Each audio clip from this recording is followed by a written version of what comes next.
Olá, meus queridos alunos do sétimo ano, vamos fazer uma breve revisão do conteúdo que nós vimos, então, no mês de maio e junho, tá bom?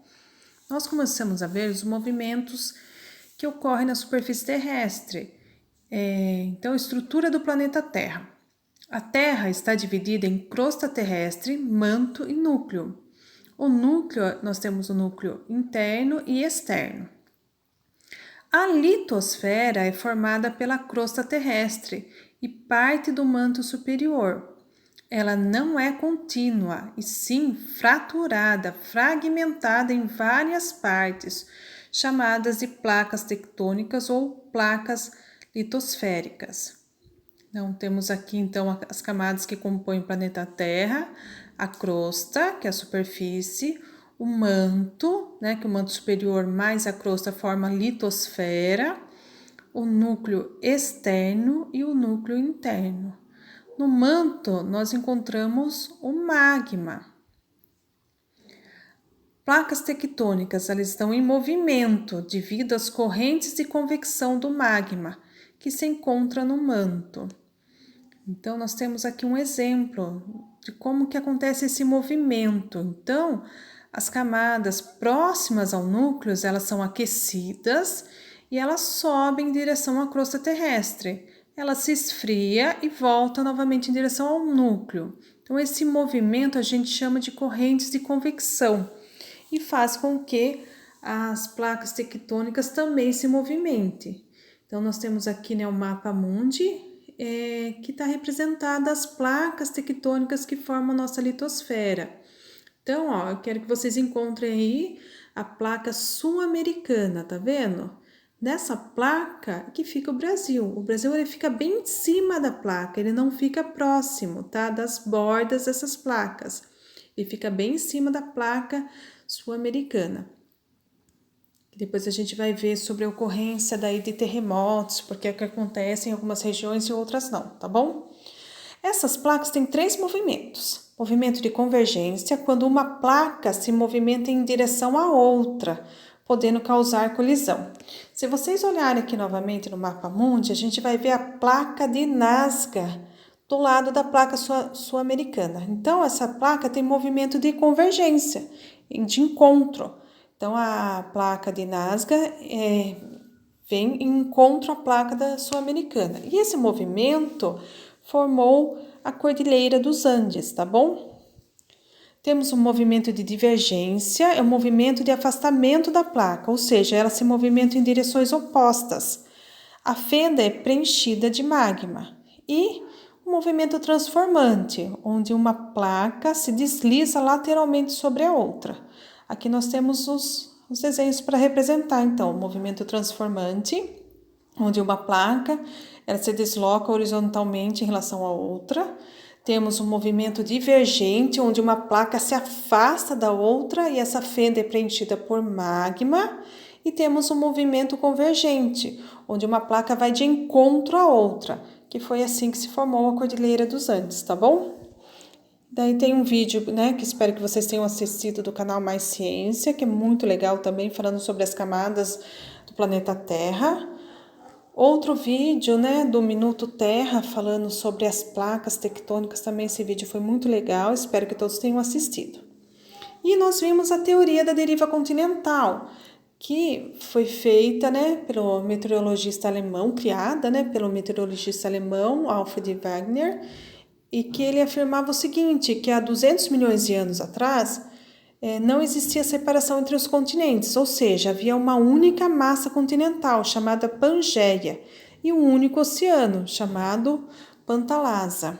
Depois de milhões de anos, houve uma fragmentação, surgindo 2 megacontinentes, chamados Laurásia e Gondwana.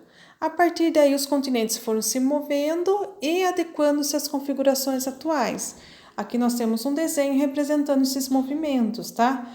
A Pangeia, um único continente, depois de milhões de anos se fragmentando até formar o nosso mundo moderno. Principais evidências da teoria continental. Outro vestígio que reforma a teoria foi a descoberta de fósseis de animais da mesma espécie em continentes diferentes, pois seria impossível que esses animais tivessem atravessado o Oceano Atlântico. A única explicação é que no passado os dois continentes encontravam-se juntos.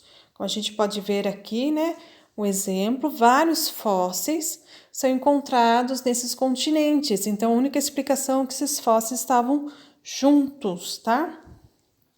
Questão 1. O movimento ocasionado pelo choque entre as placas tectônicas de Nazca e Sul-Americana ocasionou o surgimento da Cordilheira dos Andes, tá? 2. Sobre qual camada interna a Terra ocorrem movimentos das placas tectônicas? É a letra B, manto. 3. O movimento de convergência ocorre quando?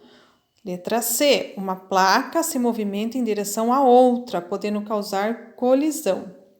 E divergência, quando que acontece divergência? Quando as placas se movimentam em direções opostas. Então, aqui a 5 pede para você assinalar a alternativa que melhor define a deriva continental. Então, é a letra C. É a teoria que afirma que todos os continentes no passado formavam apenas um, Pangeia, que posteriormente se fragmentou graças ao movimento das placas tectônicas.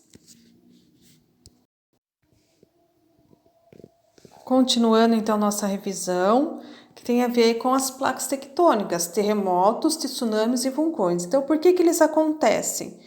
Eles vão acontecer em regiões próximos às bordas das placas tectônicas, tá bom? Então, terremotos ou abalos sísmicos são tremores de terra, na maioria das vezes rápidos. Os choques entre as placas tectônicas são a principal causa, mas não a única. Regiões do terremoto, a gente vê aqui, né, na imagem.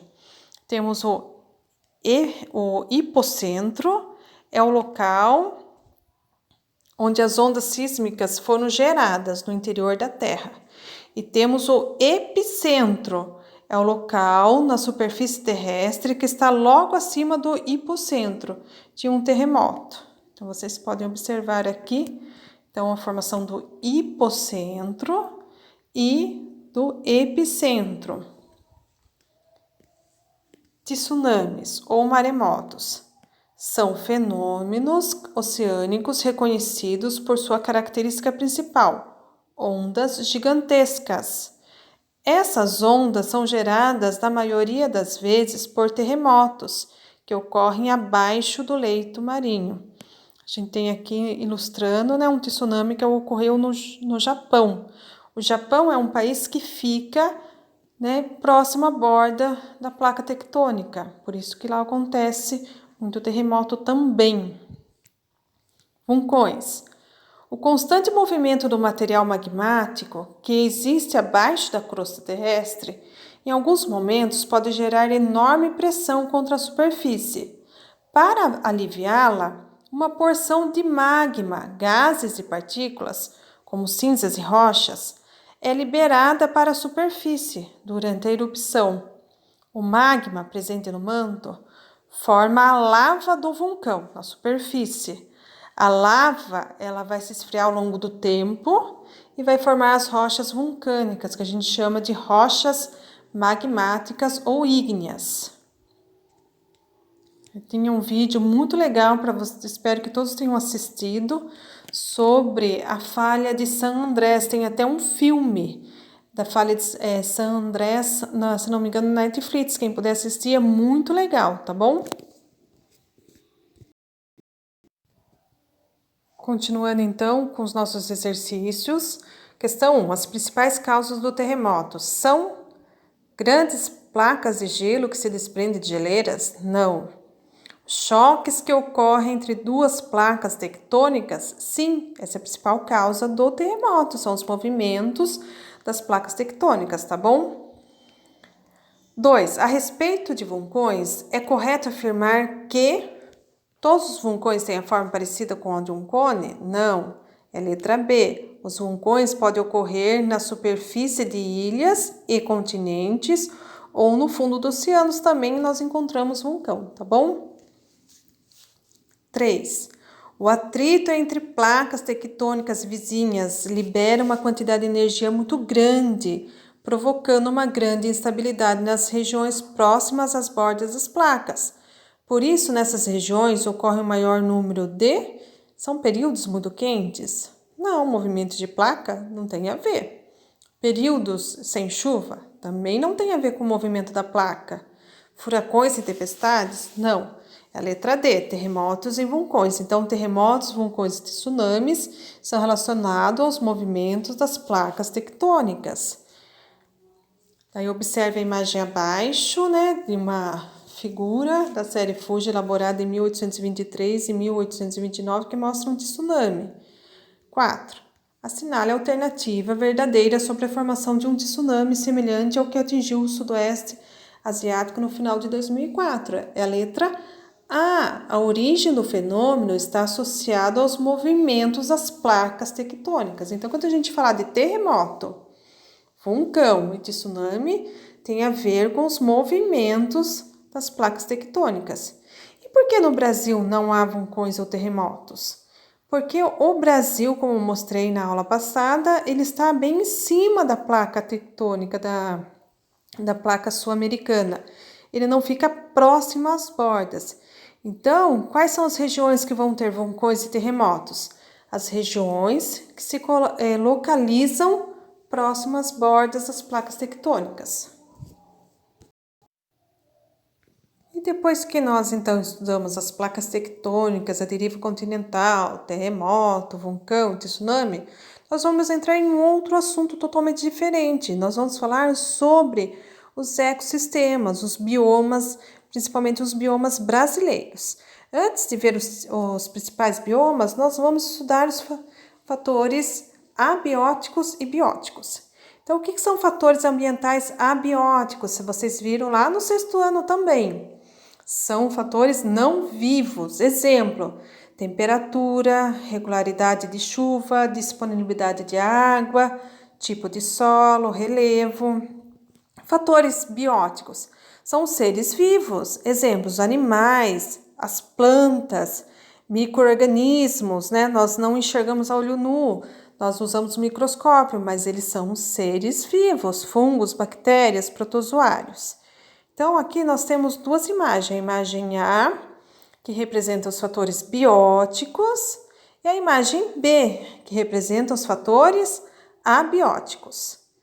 O que são ecossistemas? Ecossistemas são um conjunto das interações entre os fatores ambientais abióticos, ou seja, temperatura, umidade e os seres vivos em determinada região. Vai formar, então, o ecossistema. Cada ser vivo a gente chama de organismo. Então, um cachorro, um gato, um passarinho é um organismo. Diversos organismos da mesma espécie formam a população. Então, vários elefantes, vários cavalos formam a população. Diferentes populações ocupando o mesmo local formam uma comunidade. Diferentes comunidades interagindo entre si e com os fatores abióticos, ou seja, temperatura, umidade, tipo de solo, formam um ecossistema. Então, aqui nós temos exemplo. A letra A tem um jacaré. A letra B é uma população de jacaré. Na letra C, nós temos a comunidade, porque tem várias populações, tem plantas, né? Tem capivara, tem jacaré. E na letra D, nós temos um ecossistema, porque daí já entra a temperatura do ambiente, a quantidade de água, tá bom? Exercício 1. A figura abaixo representa o quê? A gente tá vendo aí, ó, temperatura, água, quantidade de água. São fatores ambientais abióticos, tá? Questão 2. A figura abaixo representa o quê? Nós estamos vendo seres vivos nessas figuras, plantas, né? Tem aí também a parte dos seres vivos que habitam o fundo do mar, do oceano. São fatores bióticos. 3. A imagem abaixo representa o quê? Uma população de elefantes, tá? Não é um organismo, não é uma comunidade. É uma população de elefantes. E aí, esse leão lindo aí, representa o quê? Representa a letra A, um organismo, é um só. E o 5, que nós vimos aqui a savana lá na África, né? Tem várias populações, tem do elefante, tem a girafa, tem a população das plantas, aqui da zebra. Então, representa uma comunidade. O conjunto de interações, número 6, né? O conjunto de interações entre os fatores ambientais abióticos e os seres vivos de determinada região forma o quê? Forma o ecossistema.